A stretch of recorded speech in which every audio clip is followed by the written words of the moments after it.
Hi guys, welcome two माय channel. आप सभी का मेरे चैनल में स्वागत है। आज मैं आप सभी के लिए बहुत ही प्यारा जबरदस्त नाच गीत लेकर आई हूँ, जो कि विवाह झूमर है। बहुत ही प्यारा है, सुनिए आप सभी, और पसंद है तो प्लीज मेरे चैनल को लाइक, सब्सक्राइब, शेयर, कमेंट जरूर करिएगा। आगे बढ़ाइए, सपोर्ट करिए। चलिए सुनाती हूँ, एंजॉय करिए, और पहली बार सुन रहे हैं तो सब्सक्राइब शेयर जरूर करिएगा। चलिए सुनाती हूँ, सुनिए आप सभी। नहीं मिलल ससुरवा हमारे मन के, नहीं मिलल ससुरवा हमारे मन के, हमारे मन के हो, हमारे मन के, हमारे मन के हो, हमारे मन के, नहीं मिलल ससुरवा हमारे मन के, नहीं मिलल ससुरवा हमारे मन के। हमारा ससुर जी के महला दो महला, हमारा ससुर जी के महला दो महला, नहीं लागल खिड़किया हमारे मन के, नहीं लागल खिड़किया हमारे मन के, नहीं मिलल ससुरवा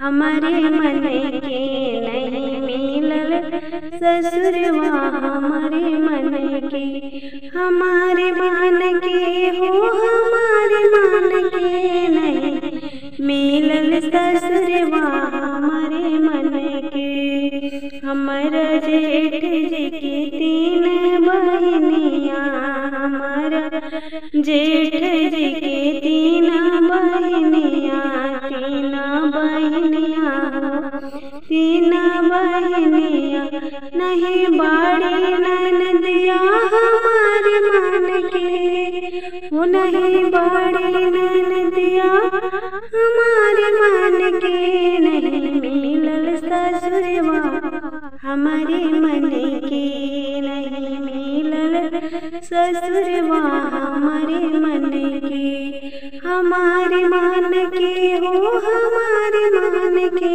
नहीं मिलल ससुरवा हमारे मन के। हमरा सजन जी के जहाँ बटे ससुररिया, हमारा सजन जी के जहाँ बटे ससुररिया, बटे ससुररिया हो, बटे ससुररिया, उहे बाटे हमारे मन के, उहे बटे नहीं हरवा हमारे मन के, नहीं मिलल ससुरवा हमारे मन के, उहे बाटे नहीं हरवा हमारे मन के, नहीं मिलल ससुरवा हमारे मन के, हमारे मन के हो, हमारे मन के, नहीं मिलल ससुरवा हमारे मन के। हमरा ससुर जी के महला दो